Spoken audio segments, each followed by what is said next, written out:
Ces jours-ci, j'ai dû appeler à la banque, demander quelques questions par rapport à mes comptes.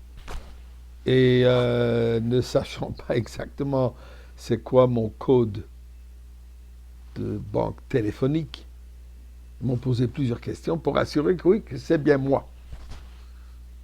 Combien de comptes j'ai, combien d'argent j'ai dans ce compte, combien d'argent j'ai dans ce compte, est-ce que ce sont des comptes conjoints, plusieurs questions. Bon, finalement, ils m'ont fait confiance, oui, que c'est moi. Bon. Mais là, ça m'a donné à réfléchir. Qu'est-ce que je possède? C'est quoi mon compte? Avant d'en parler un peu plus, disons un chapitre de Tehillim qui certainement nous appartient. Le Tehillim, c'est notre outil par lequel nous communiquons avec Akadosh Baruch Hu. Donc, Mizmor le seuil de chapitre 100. Mizmor le seuil de Rila de Koloretz, Yves de Sadene Bessim, Choboy le Fonob. Non, non. D'où qu'il y a des nœuds, Elimu, Asane, Vela, Nachlam, Mitzamariz, et Boy, Shaw, Bessel, Khatoris, et Bessila. Hoy de le Bach, Shumar, Kitoy, va des nœuds, l'Alam, Chasdo, via Doir, Vodor, Emoun, Soy.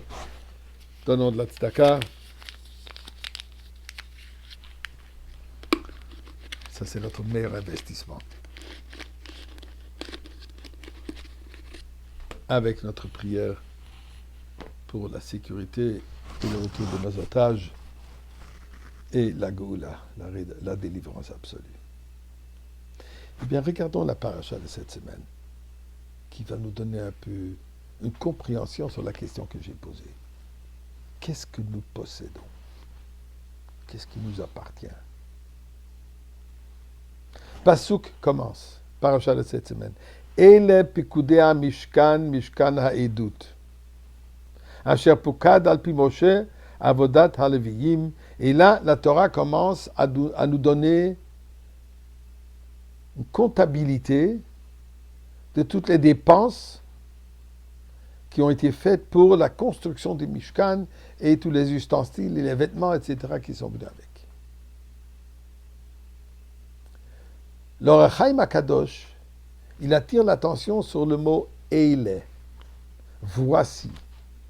Souvent, on trouve le mot « ve'eile », comme « ve'eila mishpatim » par exemple. Et voici les lois. Ici, commence pas avec le « et », avec le « ve'eile », mais « eile », voici. Et il cite le Midrash de dire la chose suivante. Quand il dit « ve'eile », c'est pour nous, ça se rajoute à ce qu'il y avait déjà. Donc ça inclut différents sujets. Quand il y a marqué « et les voici », c'est à l'exclusion de toute autre chose. C'est ça et rien d'autre. Pose le Or HaChaim HaKadosh la question, Rabbi Chaim Ben Attar, il dit, mais il exclut quoi? Quand tu parles du compte des dépenses du Mishkan, qu'est-ce qu'il peut exclure? Il n'y a que ça. Nous dit le Or HaChaim HaKadosh une pensée extraordinaire. On compte ici l'investissement, donc, les dons et les dépenses qu'on a fait pour le Mishkan. Dit l'Or HaChaim, ce compte est valable.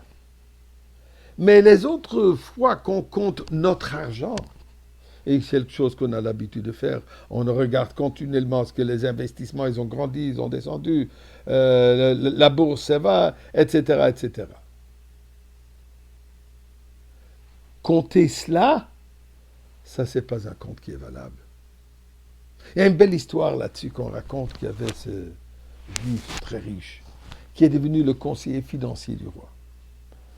Les finances personnelles du roi ainsi que les finances du pays. Bien sûr, jalousie, un juif qui a une telle influence sur le roi, qui dirige l'économie du pays, c'est un peu trop exagéré. Et là, ils ont passé une rumeur que les Juifs, ils volent du roi. Après tout, c'est lui qui a la clé même au coffre-fort personnel du roi et au coffre du gouvernement du pays. Il n'arrête pas de voler. Finalement, le roi a décidé, il faut qu'il vérifie. Et un jour, il arrête, il dit, dis-moi, qu'est-ce que tu possèdes? C'est quoi ta valeur? Ma valeur? Un instant. Il sort un petit carnet de la poche, il fait un petit calcul et il lui donne une somme. Une somme incomparable à ce qu'il valait. Un homme excessivement riche. Des biens, des immobiliers. Tu es sûr? C'est tout? Oui, c'est tout. Tu es un voleur, tu es un menteur, peine de mort. Mais le roi s'est dit, il n'est pas un imbécile. Pourquoi il m'aurait menti de cette manière? Et là, il lui fait appel. Il lui dit, écoute, avant que je vais t'exécuter, je te donne l'occasion de t'expliquer et de dire la vérité. Il dit, je n'ai pas menti. Je t'ai dit la vérité. Alors, mais c'est quoi cette somme? Il dit, cette somme, ça c'est l'argent que j'ai donné en tzedaka. Ceci, personne ne peut m'enlever, ça m'appartient. Le reste, preuve à la pluie, ça ne m'appartient pas. En un clin d'œil, tu me l'as tout enlevé. Dis-leur à Chaim, c'est ça ce que la Torah dit. Et les picoudés compte l'argent que tu donnes en tzedaka. Comme ça, on construit le Mishkan. Et c'est comme ça qu'on va mériter le Beth Amikdash.